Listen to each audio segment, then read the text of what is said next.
It's the end of the year. End of the year means you select your teams for the end of the year, and I'm starting with Test cricket. But, and straight away a big but, there was just not enough Test cricket played in 2020 to make it exciting. So I'm doing what a few others have done. It's also the end of the decade. To me, decades always start with the first year 2011, end 2020. Start 2001, end 2010. So I'm looking 2011, 2020. I'm going to pick my Test team of the decade. And you might say, wow, how difficult is that? What is the first thing that strikes me about this? There are so many middle order batsmen. You could pick anybody you wanted. You get a great middle order batting side.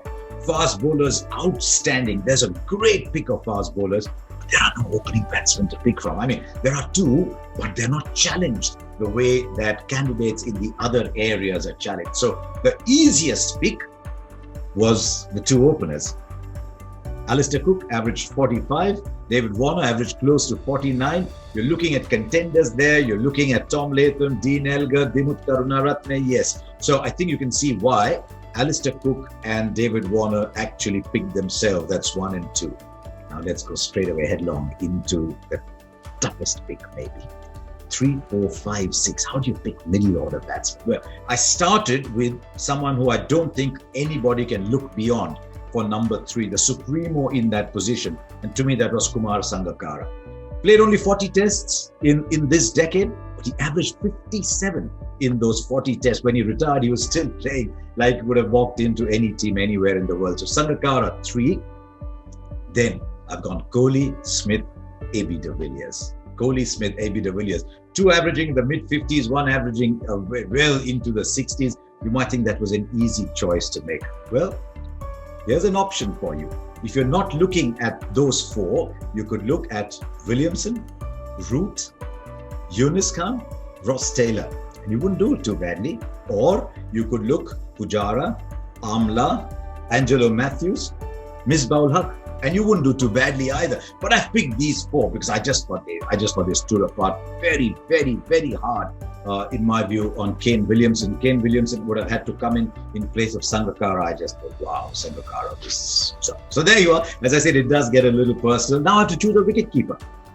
Now, the options were either you say, great side, go with the best keeper that you saw in this period. I'd be tempted to go Riddhiman Saha, but there's not enough data to go with over there. We've got BJ Watling, we've got Mushfiqur Rahim, so I cheated and put it. Said, I've got Sangakkara, I've got AB de Villiers. One of them can keep wickets. The only problem is Sangakkara didn't keep wickets in this decade. He was a pure batsman. AB de Villiers kept enough. No, I mean, not to be classified as a keeper, but enough to allow me to cheat my way into this one selection. So those are my next 4. Sangakkara, Kohli, Smith, AB de Villiers. Now I'm looking at 5 bowlers. I'm looking at an all-rounder. Who do I have to choose from? 2 names hit you straight up front. Shakib Al Hasan, Ravindra Jadeja. Shakib Al Hasan, Ravindra Jadeja. I know there's Ben Stokes, and in recent times there's Jason Holder as the standout candidate. But if you look for an all-rounder, you look for difference between batting and bowling stats, and these 2 stand out. So who do you pick? Shakib or Jadeja? You could say go with the bowling stats because you've already got 6 batsmen, and Jadeja with an average of 24 to Shakib's 31 scores there. Or you could say, whoever you pick is your 5th bowler. And so you look at a little bit more batting than the bowling for the 5th bowler, and Shakib's batting average is just supreme. So I've gone with Shakib Al Hasan at number 7. Now I'm waiting for the punches to come my way. Who do you pick as your solitary spinner? Ashwin, at the time of recording this, 370 wickets from 72 test matches. Outstanding. His strike rate is in the 50s. His bowling average is 25 or thereabouts. Then you look at Nathan Lyon, 391 wickets. Strike rate slightly different, average slightly different. You could argue that Nathan Lyon bowled a lot in Australia, which is terrible for finger spinners. You could argue that his game was built around bowling in those conditions as well, which made it more difficult for other people. So that was one to consider. What about Rangana Herath? Will there be anyone who looks like Rangana Herath? As wily, as a beautiful bowler, Rangana Herath. And then someone we don't talk about enough. And I think it's because the Pakistani media is not as powerful, but 224 wickets in 42 test matches for Yasir Shah.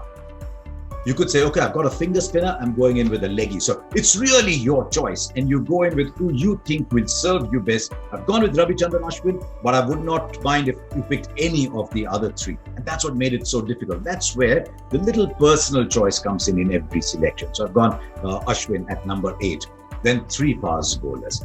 Gone with the beautiful. I've gone with Dale Steyn, great fast bowler, ran and swung the ball.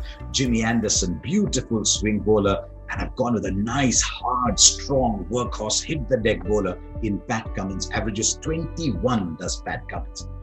There you go, coming after me now. It could have been anybody else. It could have been Broad, Rabada, Wagner, Southey, Philander, Shami. You could have gone so many. Hazelwood.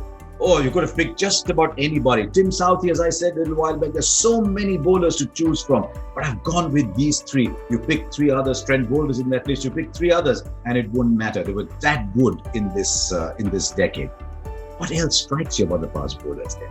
There's a country that we say always produces fast bowlers. It was a decade of lost fast bowlers for Pakistan. No team lost bowlers of the quality of first Junaid Khan, but straight away, Mohammad Amir, Mohammad Asif. Those 2 should have been lead bowlers of this decade. Pakistan lost more outstanding fast bowlers than some country actually produced them.